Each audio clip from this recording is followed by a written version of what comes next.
I think the most underrated money-making habit is being willing to look stupid. Because one of the surest ways to never succeed in life is to avoid looking dumb, is to avoid failing. And what's really interesting about this is that risk is guaranteed. And so there's this thing that people have this misconception, this fallacy about how life works, which is they want to avoid risk. But the thing is that all great things come with risk. If you put an idea out there, you risk ridicule. If you want to fall in love, you risk rejection. Like if you want to have intimacy, right? You risk vulnerability. Like all of these things have wherever there is joy, there is suffering.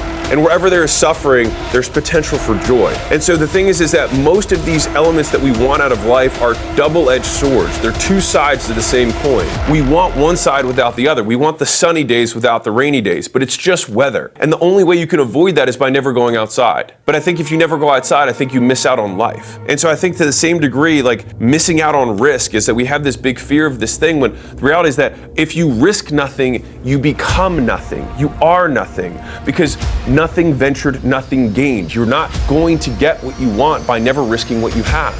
And the thing is that the things that we have aren't always material. And I think this is actually one of the big misconceptions of people who are starting out is like, I can easily stand here and say, you were the most dangerous in the beginning because you have nothing to lose.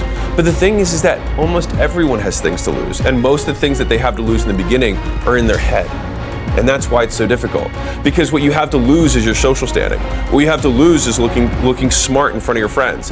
What you have to lose is being the more successful one of your medium group or your low group of friends or the people who know you. Or maybe you're the first one to go to college in your family and you're the prodigal son or the prodigal daughter. And so if you go out and fail, all of a sudden this whole image that you have, perfectly manicured and created for your friends and family gets it vanishes, right? And your whole identity is wrapped up in this. But I think that what we have to do is we have to invest our identity in different things. I think we have to invest our identity in our behaviors rather than what other people believe us to be. If we think about our identity as this thing, it's like, do we have an anti-fragile identity?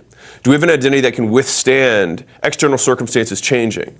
And I only bring this up because it was so hard for me. And also, getting kicked in the nuts multiple times and losing everything tends to make you question, who am I?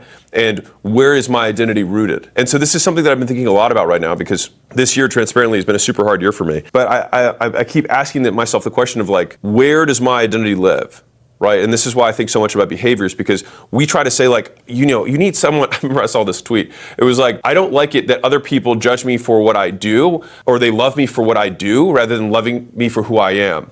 And I saw this quote and a lot of people were liking it and commenting on it.